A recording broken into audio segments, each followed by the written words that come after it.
Hello বন্ধুরা, চলে আসলাম তোমাদের সামনে একটা ব্লগ নিয়ে। আজকে কালী পুজো, মায়ের পুজো।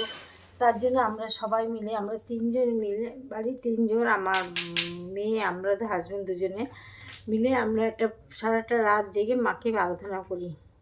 মা কালীর বিভিন্ন রকম উপাচারণ দিয়ে পুজো করি, আরাধনা করি। তার প্রথমেই আমরা মাকে স্নান করালাম, অভিষেক করালাম।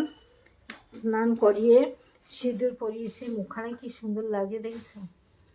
দেখো মুখটা কি দারুণ লাগে, চকচক করছে মুখটা। মা আজকে মর্তে এসছে সবাইকে আশীর্বাদ করার জন্য, যত ভক্তবৃন্দ আছে সবাইকে আশীর্বাদ করার জন্য মর্তে এসছে।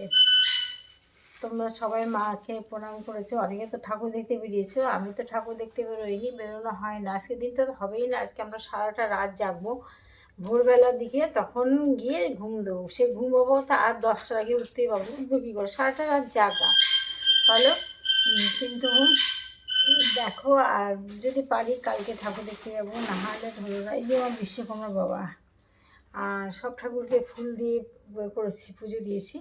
বাবা ভোলানাথকে বেলপাতা দিয়ে পুজো দিয়েছি, আর লক্ষ্মী মাকে পদ্ম ফুল দিয়েছি, রাধাকৃষ্ণকে তুলসী পাতা দিয়ে সব পুজো দিয়েছি। আর দেখো ফল প্রসাদ, মিষ্টি প্রসাদ দিয়ে মানে নৈবেদ্য হিসেবে পুজো দিয়েছি। এবার আর সমস্ত জিনিসপত্র আমরা এইগুলো রেডি করেছি। আজকের বিভিন্ন রকম উপচারের মাধ্যমে আমরা মাকে পুজো দেবো, সেইগুলো সব রেডি করে গেছি। এইগুলো এইগুলো এইগুলো দেখো, কুশ ফল, সব কিছু যা যা জিনিসপত্রগুলো দেখছো সব আমাদের লাগবে আজকে পুজোর কাজে, ঠিক আছে? এই যে গাছের গোলাপ ফুল ছিঁড়ে নিয়ে এসেছি, গোলাপ পাতা নিয়ে এসেছি, কলকে ফুল নিয়ে এসেছি, সব কিছু কাজে লাগবে আজকে। শুকনো লঙ্কা আর বাজার থেকে পদ্ম ফুল আর গাঁদা ফুল কিনে আনা হয়েছে, এগুলো মাকে পুজো দেবো।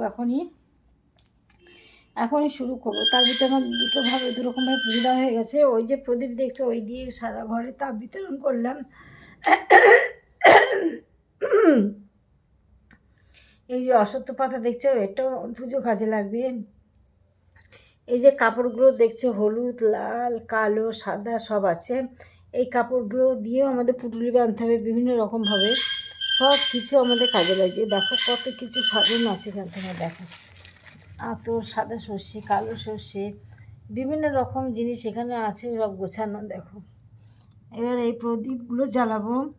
তারপরে বড় প্রদীপটার কথা এখানে তো ছিল, বড় প্রদীপ